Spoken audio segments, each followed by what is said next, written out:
എന്താണ് Trump versus Greenland issue? എന്തിനാണ് ഗ്രീൻലാൻഡിന് വേണ്ടി അമേരിക്ക യുദ്ധത്തിനിറങ്ങുന്നത്? ഡീറ്റെയിൽ ആയിട്ട് നമുക്ക് നോക്കാം.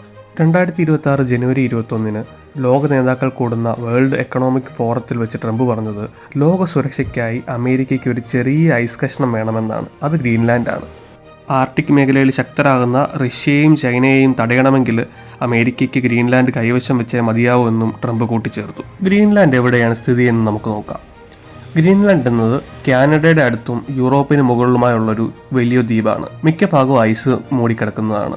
ആളുകൾ വളരെ കുറവാണ്. ഇതൊരു രാജ്യമല്ല, ഇത് ഡെൻമാർക്ക് എന്ന രാജ്യത്തിന്റെ ഭാഗമായ ഒരു പ്രദേശമാണ്. പക്ഷെ അവർക്ക് സ്വന്തമായിട്ട് സർക്കാരും. അമേരിക്കയ്ക്ക് ഗ്രീൻലാൻഡ് ഇത്ര പ്രധാനമാണ് എന്തുകൊണ്ടാണെന്ന് നമുക്ക് നോക്കാം. 3 പ്രധാന കാരണങ്ങളുണ്ട്. ഒന്ന്, അമേരിക്കയും യൂറോപ്പും തമ്മിലുള്ള സൈനിക വഴിയുടെ നടുവിലാണ് ഗ്രീൻലാൻഡ് സ്ഥിതി ചെയ്യുന്നത്. 2, റഷ്യയും ചൈനയും ആർട്ടിക് മേഖലയിൽ സൈനിക നീക്കങ്ങൾ നടത്തുന്നു. ഇത് തടയാൻ ഗ്രീൻലാൻഡ് കൈവശം വെക്കുന്ന അമേരിക്ക അത്യാവശ്യമാണ്. 3, പുതിയ കടൽ വഴികളും വിലയേറിയ ധാതുക്കളും കണ്ടെത്താൻ അമേരിക്കയ്ക്ക് സാധിക്കും ഗ്രീൻലാൻഡ് കൈവശം വെക്കുന്നതിലൂടെ. പ്രധാനപ്പെട്ട രാജ്യങ്ങളുടെ പ്രതികരണം നമുക്ക് നോക്കാം. ഡെൻമാർക്ക് നേതാക്കൾ ട്രംപിന്റെ മുഖത്തടിച്ചു പറഞ്ഞത് ഗ്രീൻലാൻഡ് വിൽപ്പനയ്ക്കല്ല, ഞങ്ങളുടെ ഭാവി ഞങ്ങൾ തന്നെയാണ് തീരുമാനിക്കുന്നതെന്നാണ്. നാറ്റോയും യൂറോപ്യൻ യൂണിയനും പറഞ്ഞത് ട്രംപിന്റെ പ്രസ്താവനകൾ സുഹൃത്ത് രാജ്യങ്ങൾക്കിടയിൽ പ്രശ്നങ്ങൾ സൃഷ്ടിക്കുന്നുവെന്നാണ്. ചരിത്രം നോക്കുകയാണെങ്കിൽ 2ാം ലോക മഹായുദ്ധത്തിന് ശേഷം അമേരിക്ക ഡെൻമാർക്കിനോട് ഗ്രീൻലാൻഡ് ആവശ്യപ്പെട്ടിരുന്നു.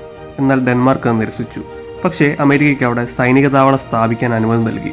ട്രംപ് ഇപ്പോൾ പറയുന്ന അന്ന് ഗ്രീൻലാൻഡ് ഡെൻമാർക്കിന് തിരികെ കൊടുത്ത് തെറ്റായിരുന്നു എന്നാണ്. പക്ഷേ യഥാർത്ഥത്തിൽ അമേരിക്ക ഒരിക്കലും ഗ്രീൻലാൻഡ് സ്വന്തമാക്കിയിട്ടില്ല. ഇപ്പോഴത്തെ പുതിയ അപ്ഡേറ്റ്, ട്രംപ് പറഞ്ഞത് സൈനിക നടപടി ഉപയോഗിച്ച് ഗ്രീൻലാൻഡ് കീഴടക്കത്തില്ലെന്നും നാറ്റോയും യൂറോപ്യൻ യൂണിയനുമായിട്ട് ചർച്ച നടത്തുകയാണെന്നും യൂറോപ്യൻ യൂണിയനെതിരെയുള്ള താരിഫ് ഭീഷണിയും പിൻവലിച്ചിട്ടുണ്ട്. എന്നാൽ ഗ്രീൻലാൻഡ് വിഷയം ഒരു തുറന്ന പുസ്തകമാണെന്നും അമേരിക്ക എപ്പോൾ വേണമെങ്കിലും ഇപ്പോഴത്തെ തീരുമാനം പുനഃപരിശോധിക്കുമെന്നും ട്രംപ് കൂട്ടിച്ചേർത്തു. മറ്റൊരു ന്യൂസുമായി പിന്നീട് കാണാം.